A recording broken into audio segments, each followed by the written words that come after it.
और चलिए आगे बढ़ेंगे, एक बड़ी खबर आपको बताएंगे। आज भी संसद में हंगामे होने के पूरे पूरे आसार है। मॉनसून सत्र में अब महज 2 दिन बाकी हैं और अब विपक्ष का एफसीआरए बिल पर मोर्चा। एफसीआरए को लेकर आज सस्पेंस खत्म हो सकता है, ये जानकारी मिल रही है। आपने देखा कि इसके पहले कल की अगर हम बात करते हैं तो कल भी जमकर हंगामा हुआ।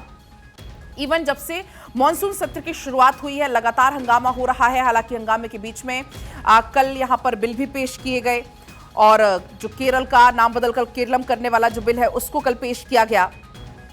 अब नजर टिकी हुई है एफसीआरए बिल को लेकर। इस पर पहले कहा गया था कि हो सकता है कि जल्द से जल्द पेश हो, लेकिन अब आज कहा जा रहा है कि जल्द ही सस्पेंस इस पर खत्म हो सकता है एफसीआरए को लेकर। असिस्टेंट एडिटर पूजा इस बीच मेरे साथ जुड़ चुकी हैं ज्यादा जानकारी लेकर। पूजा, क्या मान लिया जाए अगर आज की हम सदन की कार्यवाही की बात करते हैं? हालांकि कल तो हमने देखा बहुत हंगामा हुआ, फिर कल वही हुआ, प्रश्नकाल भी नहीं चल पाया, लेकिन हंगामा हुआ।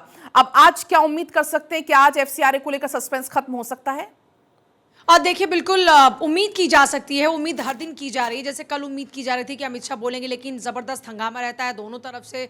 जिस तरीके का हंगामा देखने को मिलता है उसके बाद फिर सदन की कार्रवाई नहीं चल पाती है और आज तक के लिए स्थगित कर दी जाती है। अब आज 2 महत्वपूर्ण बातें, एक ये कि अमित शाह आज संसद में बोल सकते हैं और दूसरा एफसीआरए को लेकर ये माना जा रहा है जिस तरीके से विपक्ष का लगातार विरोध देखने को मिल रहा था और दूसरी तरफ खुद एनडीए कुंभ में भी कुछ कुछ ऐसे दल हैं जो चाहते हैं कि इस पर एक बार फिर से और विचार होना चाहिए। सुप्रिया सूले के साथ में बातचीत हुई थी एफसीआरए को लेकर, वो भी इसके पक्ष में नहीं है।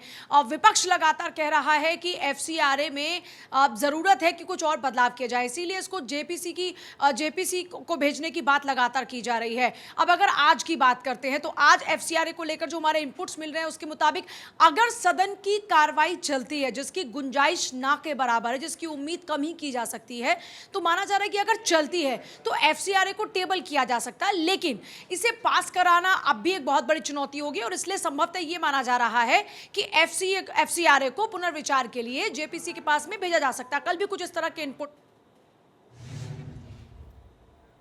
मुलाकात होती है। इसके साथ साथ जो और कई एनजीओ थी उनके भी जो डेलीगेशन। ठीक है पूजा, आपके पास लौटेंगे।